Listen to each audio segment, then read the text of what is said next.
নমস্কার, আমি আনন্দ গোস্বামী আর আপনারা দেখছেন ইউনিফ্লাই নিউজ। দেখবো আজকে বিশেষ খবর।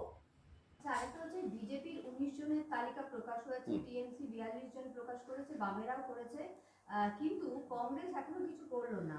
কবে কবে তালিকা সে নিয়ে কিছু আপনি কিছু বলবেন? মানে বিজেপির এখনো বোধহয় বাকি আছে, বাকি না না, বিজেপির তালিকা বিজেপি ঠিক সময় করে দেবে, তা নিয়ে উৎকণ্ঠার কোনো কারণ নেই। বিজেপির ভোটাররা জানে এখানে একজনই প্রার্থী, তিনি নরেন্দ্র মোদী। বাদ বাকি যারা নিমিত্ত মাত্র যারা আছেন তারা ঠিক সময় তাদের কাছে পৌঁছে যাবে। আর কংগ্রেসের বিষয়ে তো বলতে পারবো না।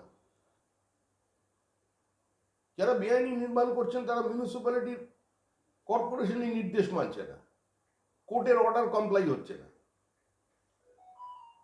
পুলিশের কাছে জানানো হচ্ছে পুলিশের সঙ্গে সমস্ত ব্যবস্থা আছে, কাউন্সিলর, পুলিশ, তৃণমূলের স্থানীয় নেতা সমস্ত সবাই মিলে একটা ব্যবস্থা তৈরি করে দিয়েছে। বেআইনি নির্মাণের মধ্যে চলছে।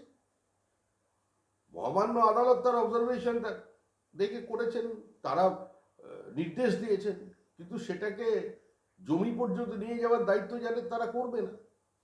এর আগেও কিন্তু একাধিকবার কোর্ট এই বেআইনি নির্মাণ নিয়ে বারবার বলেছে, কোর্ট সতর্ক করেছে, অর্ডার পাস করেছে, তাও তো আদালত সতর্ক করছে, আদালত ভাঙার নির্দেশ দিচ্ছে। বিধাননগর কর্পোরেশনকে কতগুলো বাড়ি ভাঙার নির্দেশ দিয়েছে, সেই নির্দেশ কার্যকারী করা হয়নি।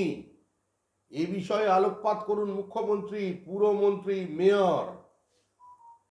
তো সাথে থাকুন, দেখতে থাকুন ইউনিফ্লাই নিউজ।